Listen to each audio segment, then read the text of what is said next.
Subscribe করুন ফরেক্স LBD চ্যানেলকে এবং বেল বাটনে চাপ দিন ফরেক্স রিলেটেড ভিডিও সবার আগে পাওয়ার জন্য।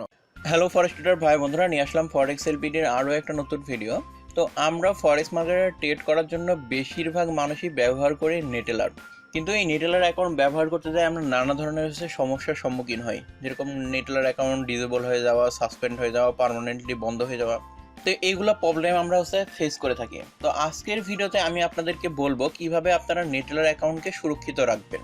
আপনি যদি এই জিনিসগুলো অনুসরণ করেন, আপনার অ্যাকাউন্টটা ডিসেবল হবে না, পার্মানেন্টলি বন্ধ হবে না, এই ধরনের কোনো প্রবলেম হবে না। তো চলুন ভিডিও শুরু করা যাক। প্রথমে আমি আপনাদেরকে বলবো যে নেটেলার থেকে আসলে কি বলতেছে, কিভাবে আপনার অ্যাকাউন্টটাকে নিরাপদ রাখবেন। তারপরে আমি কিছু টিপস দিয়ে দিব যেই ভিডিও শেষে, যেই টিপসগুলো ফলো করলে আপনার অ্যাকাউন্টে আসলে এই ধরনের আর কোনো প্রবলেম হবে না। তো প্রথমে নেটলার আসলে কি বলতেছে সেটাই আগে আমি আপনাদেরকে বলতেছি। তো নেটলার অ্যাকাউন্ট নিরাপদ রাখার জন্য এক নম্বরে যেটা বলতেছে, আপনার নেটলার অ্যাকাউন্টের ইনফরমেশন এটা ইমেলে সেভ করে রাখবেন না। যেরকম অ্যাকাউন্ট আইডি, অ্যাকাউন্টের পাসওয়ার্ড, সিকিউর আইডি, যেগুলো ইনফরমেশন দরকার হয় সেগুলো ইনফরমেশন আপনার ইমেলে সেভ করে রাখবেন না। 2 নম্বর পয়েন্টে বলতেছে, আপনার নেটলারের account ID, secure ID, password এগুলা কারোর সঙ্গে শেয়ার করবেন না, এগুলো শুধুমাত্র আপনি জানবেন। 3 নম্বর পয়েন্টে বলতেছে, আপনি এরকম কোনো পাসওয়ার্ড সেট করবেন না যেই পাসওয়ার্ডটা খুব সহজেই কেউ আইডিয়া করতে পারে। কারণ আপনি একটা পাসওয়ার্ড রাখলেন, আপনার বন্ধু বান্ধব কিংবা অন্য কেউ এই পাসওয়ার্ডটা খুব সহজে আইডিয়া করে বের করে ফেলতে পারলো, এরকম কোনো পাসওয়ার্ড আপনি সেট করবেন না। পাসওয়ার্ড অবশ্যই 8 ডিজিটের বেশি হওয়া লাগবে। এর মধ্যে কম্বাইন করে আপনি ছোট হাতের বড় হাতের অক্ষর মিলাই লিখবেন, মানে এবিসিডি ছোট হাতের বড় হাতের অক্ষর এগুলো মিলাই লিখবেন। তারপরে নাম্বার লিখবেন, এর মধ্যে সিম্বল অ্যাড করবেন, যেরকম হ্যাশ, @, অ্যান্ড, $, এগুলো সিম্বল, এগুলো আপনি অ্যাড করে দেবেন। তাহলে আপনার পাসওয়ার্ডটা অনেক বেশি শক্তিশালী হবে। তো 4 নম্বর পয়েন্টে নেটলার যেটা বলতেছে সেটা হচ্ছে, সেম পাসওয়ার্ড আপনি নেটলারে যেই পাসওয়ার্ডটা ব্যবহার করছেন সেই পাসওয়ার্ডটা অন্য কোনো ওয়েবসাইটে এই পাসওয়ার্ডটা ব্যবহার করবেন না, শুধুমাত্র নেটলারাই ব্যবহার করবেন। তাহলে আপনার অ্যাকাউন্টটা নিরাপদ থাকবে। তারপরের যে পয়েন্টটা আসছে সেটা হচ্ছে, change your password regular basis. আপনার পাসওয়ার্ড যেটা ব্যবহার করছেন এটা নিয়মিত পরিবর্তন করতে বলছে। এখন আপনি যেই টাইপের নেটলার ব্যবহার করেন তার উপর নির্ভর করে আপনি প্রতি মাসে নেটলার অ্যাকাউন্টের পাসওয়ার্ড চেঞ্জ করতে পারেন, প্রতি 6 মাসে নেটলার অ্যাকাউন্টের পাসওয়ার্ড চেঞ্জ করতে পারেন। এটা আপনি যেইভাবে নেটলার ব্যবহার করেন তার উপর নির্ভর করছে। আপনি যদি খুব বেশি ব্যবহার করেন তাহলে প্রতি সপ্তাহে চেঞ্জ করতে পারেন কিংবা প্রতি মাসেও চেঞ্জ করতে পারেন। তো 6 নম্বরে যেটা বলতেছে, নেটেলার থেকে আসলে অনেকেই মেল পাইছে যে আপনি নেটেলার অ্যাকাউন্ট এখানে লগ ইন করলে আপনি পেয়ে যাবেন $500, $1000, $5000, এরকম আপনি লটারি জিতে ফেলছেন। এই ধরনের কোনো লিঙ্কে আসলে ক্লিক করা যাবে না, এগুলো আসলে স্প্যামিং মেল। এগুলা যদি মেলে আপনি ক্লিক করে আপনার অ্যাকাউন্টের ইনফরমেশনগুলো দিয়ে দেন, সেক্ষেত্রে আপনার অ্যাকাউন্টটা হ্যাক হয়ে যেতে পারে। এরকম মেল আসলে অনেকজনই পাইছে।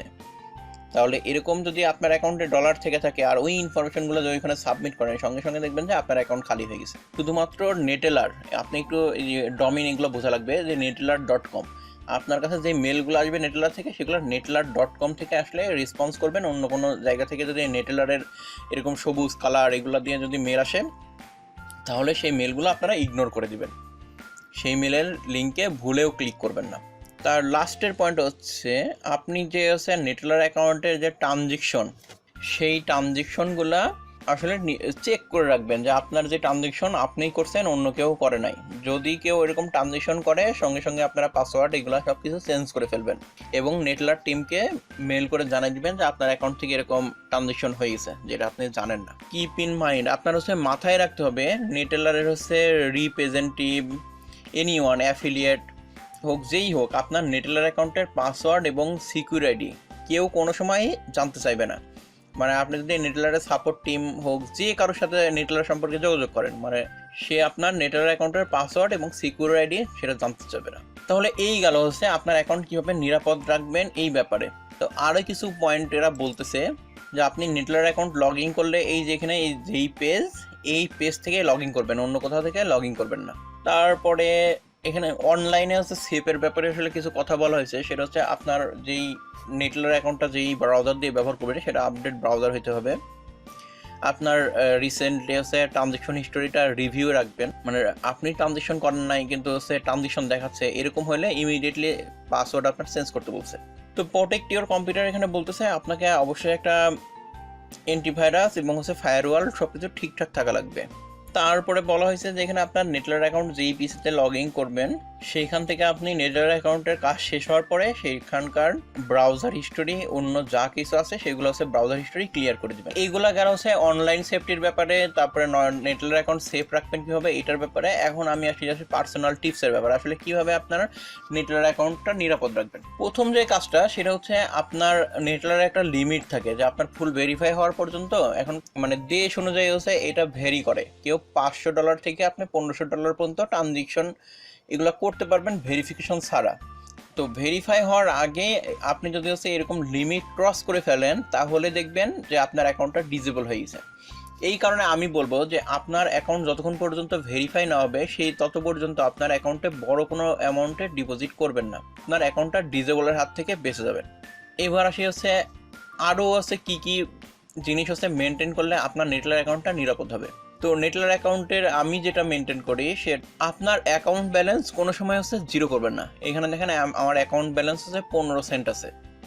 তো আমি চাইলে তো এই পুরোটাই ডিপোজিট বা হচ্ছে সেন্ড করে দিতে পারতাম, কিন্তু আমি করি নাই। আমার আমি খেয়াল করে দেখছি যে নেটলার অ্যাকাউন্টের ব্যালেন্স জিরো থাকলে সেই অ্যাকাউন্টে মানে ঢুকতে করতে ঝামেলা করতো। তো যখন থেকে আমি এখানে মানে একবারে অ্যাকাউন্ট জিরো, $1 $2 কি 10 সেন্ট 15 সেন্ট এখানে ব্যালেন্স জিরো না থেকে যদি কিছু পরিমাণ হচ্ছে ব্যালেন্স থাকে, হোক সেন্টে হোক ডলারে, তাহলে সেই অ্যাকাউন্টটা ঝামেলা কম করে। এবং এই ব্যালেন্সটা রাখার পর থেকে আমার অ্যাকাউন্ট কোনো প্রকার সাসপেন্ড ডিজেবল এগুলো কোনো কিছুই হয় নাই। এরপরে আসলে মেন যে পয়েন্টটা সেটা বলি, আপনার হচ্ছে রিসেন্ট ট্রানজেকশন। ধরেন আপনার এখানে একটু বিকাশের সঙ্গে আপনি কম্পেয়ার করলে আসলে বলা যায় বিকাশে আসলে দুই ধরনের অ্যাকাউন্ট থাকে, একটা হচ্ছে পার্সোনাল অ্যাকাউন্ট আর একটা হচ্ছে এজেন্ট অ্যাকাউন্ট। তো আপনারা যারা ফরেক্সে ট্রেড করতেছেন তারা দেখবেন যে যারা হচ্ছে ব্রোকারের অ্যাকাউন্টগুলো কিন্তু মার্চেন্ট অ্যাকাউন্ট, নর্মালি ট্রানজেকশন করি এদের হচ্ছে পার্সোনাল অ্যাকাউন্ট। এখন যখন হচ্ছে আপনার এই পার্সোনাল টু পার্সোনাল যখন আপনি খুব বেশি ট্রানজেকশন করে ফেলবেন এবং মার্চেন্টের সঙ্গে কোনো ট্রানজেকশন হবে না, তখন কিন্তু আপনার অ্যাকাউন্টটা সাসপেন্ড করে দেওয়ার অনেক বেশি চান্স থাকে। তখন বুঝবে যে আপনার অ্যাকাউন্ট থেকে হচ্ছে বিজনেস করতেছেন নেটেলারে, এই সেন্ড মানি এগুলো করে, তখন আপনার অ্যাকাউন্টটা সাসপেন্ড করে দিতে পারে। এই ক্ষেত্রে আপনার যদি হচ্ছে কোনো মার্চেন্টের সঙ্গে হচ্ছে ট্রানজেকশন থাকে, ধরুন হচ্ছে আপনি $500 উইথড্র করলেন, উইথড্র করলে $10 $20 $50 এরকম করে 20 জনকে সেন্ড করলেন কিংবা 30 জনকে সেন্ড করলেন, এই ক্ষেত্রে কিন্তু আপনার অ্যাকাউন্টটা রিস্কে পড়ে যেতে পারে এবং সাসপেন্ড হয়ে যেতে পারে। এরকম যদি আপনি ছোটোখাটো ট্রানজেকশন করেন তাহলে আপনি কি করতে পারেন যে আপনার ব্রোকার থেকে আপনি $200 $500 পরিবর্তে আপনি $200 উইথড্র করলেন, $200 উইথড্র করে আপনি 5 জনকে সেন্ড করে দিলেন, তাহলে কি হলো, আপনি আবার আপনার অ্যাকাউন্টটা তখন নিরাপদ থাকলো। আপনি আবার $200 উইথড্র করলেন, আবার 5 জনকে দিয়ে দিলেন। এখন আপনি যতজনকে যেই পরিমাণ ডলার সেন্ড করবেন সেইভাবে আপনি এই জিনিসটা সেন্ড করবেন। এখন আপনি যদি এরকম $5 একবার উইথড্র করে এরকম বারবার সেন্ড করতে থাকেন তাহলে কিন্তু আপনার অ্যাকাউন্টে একটা সমস্যা হতে পারে। এই কারণে আপনার ব্রোকারের সঙ্গে মানে আপনি যে ধরনের ট্রানজেকশন করেন সেইভাবে আপনি উইথড্র করবেন। তা আপনারা আইসি মার্কেট বলেন, এক্সএম বলেন, এগুলোর এদের যে অ্যাকাউন্ট এটা হচ্ছে মার্চেন্ট অ্যাকাউন্ট। এখন আপনি যদি মার্চেন্ট অ্যাকাউন্টের সাথে লেনদেন করেন প্লাস পার্সোনাল অ্যাকাউন্টের সাথে লেনদেন করেন সেই ক্ষেত্রে হচ্ছে আপনার অ্যাকাউন্টে কোনো প্রবলেম হবে না। এই ছিল টিপস। আপনার নেটেলার অ্যাকাউন্টে একটা মিনিমাম ব্যালেন্স রেখে দিবেন, সেটা 10 সেন্ট হোক 15 সেন্ট হোক $1 হোক $2 হোক, অ্যাকাউন্ট কোনো সময় জিরো করবেন না। আর শুধুমাত্র হচ্ছে পার্সোনাল টু পার্সোনাল লেনদেন করবেন না, মার্চেন্টের সঙ্গে লেনদেন করবেন, অ্যাকাউন্টের আসলে কোনো সমস্যা হবে না। আর একটা জিনিস সেটা আপনাদেরকে বলা দরকার, সেটা যখন আপনি হচ্ছে মেম্বার এখানে আছে না, হ্যাঁ member.neteller.com এই নেটেলার ওয়েবসাইটে নর্মালি ঢুকতেছে, কিন্তু member.neteller.com যখন আপনি আসতেছেন তখন ওয়েবসাইট নট ফাউন্ড কি ইন্টারনেট কানেকশন না থাকলে যেরকম মেসেজ দেয় ওরকম যদি কোনো মেসেজ দেয় তাহলে ভুলেও আপনার প্রাইভেট ব্রাউজিং অন্য কোনো মাধ্যমে আপনার নেটেলার অ্যাকাউন্ট লগ ইন করার চেষ্টা করবেন না। চেষ্টা করলে সেই অ্যাকাউন্টটা হ্যাক হয়ে যাওয়ার অনেক বেশি সম্ভাবনা থাকে।